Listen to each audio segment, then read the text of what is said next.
So today we're going to be doing a test with the 4570 once again.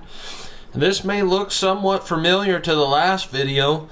This is the GT Bullets 435 grain soft cast, not hard cast, hollow point.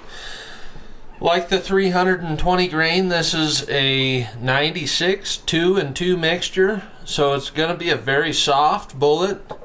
And unlike the 320 grain that had a gaping huge hollow point, I have one right here, the 435 grainer has a smaller hollow point. Depth looks about the same on both of them. However, I anticipate this bullet to hold together a little better, penetrate a little deeper, and still getting some adequate expansion. If you remember in the 320 grain video, the 320 grain GT bullet was very violent, had very limited expansion, and I'm hoping that this bullet here would be geared more towards elk size game. It would help serve the purpose as a hunting bullet on the larger end of the scale for North American big game. But there's only one way to find out. We're going to take it out, we're going to do a speed test on it, and then we're going to go out and shoot some water jugs and see how this bullet performs. So we got the chronograph set up. I've got a 435 grain GT hollow point. Let's see how fast it's going.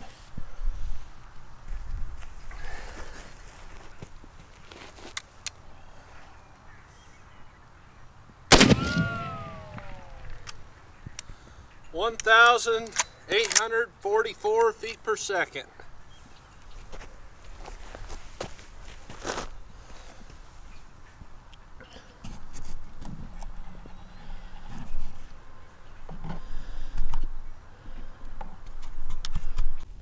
Okay, so once again I've got 6 def jugs lined up, and this time I'm going to be shooting the 435 grain GT hollow point. In the last video we did the 320 grain GT. It was absolutely destructive. This time we're going with the 435. I'm hoping for a little bit more controlled expansion and deeper penetration. Again, I don't know what to expect, but we'll see what happens. Stay tuned.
My goodness, ladies and gentlemen, once again, absolutely destroyed jug number 1.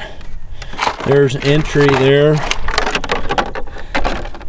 It did exit out the back, but just absolutely blew it apart. Jug number 2 is also split apart. And it looks like there's some lead fragments in there.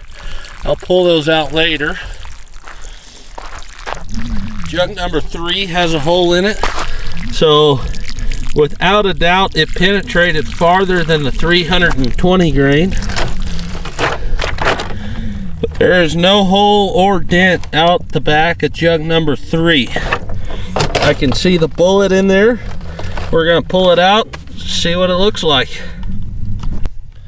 Okay, so here's the lead fragments pulled out of jug number 2. Those are a pretty significant size.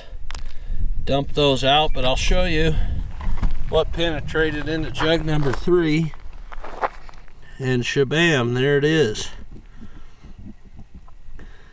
It looks like this lead is soft enough to where the shank will also mushroom out. The nose tends to shed, but even after the nose shed, we still have a very significant sized mushroom there. We got good penetration, excellent expansion. I don't know about weight retention. We'll have to do a follow-up video, but overall very impressed with this bullet. So this here is what remains of the 435 grain GT hollow point. This bullet actually came apart and expanded a lot more than I thought it would. It is still a very violent expander. As you can see, there's a little bit more of the bullet there, and what appears to have happened was the nose of the bullet right up here. You can see the nose of the bullet shed off, and there's still quite a bit of bullet after the base of the hollow point. And I believe that because the bullet is so soft, it continued shedding off and expanding, and what we're left with is a mushroomed out base. Now, this bullet, I think, again, would be great for deer-sized game, maybe a little less destructive as a 320 grain. And I would feel comfortable using it for elk-sized game as well. However, I would try to avoid any kind of heavy bone shots. I think that it has the potential to get through heavy bone and still get into the vital area of an elk. However, I don't have 100% confidence in it. If it expanded this much hitting water, I think if you put some hard bone in the mix, it could be a recipe for disaster. However, this bullet here is still one hammer of a round for elk-sized game. Or maybe not elk-sized, but deer-sized game. Hope you guys enjoyed the video. If you're interested in some GT bullets, they have all kinds of bullets for all different calibers and cartridge combinations. I would check them out. They have about a 3-month waiting list. They're very popular. They have a great price point. And if you're interested in getting your hands on some, check them out at gtbullets.com.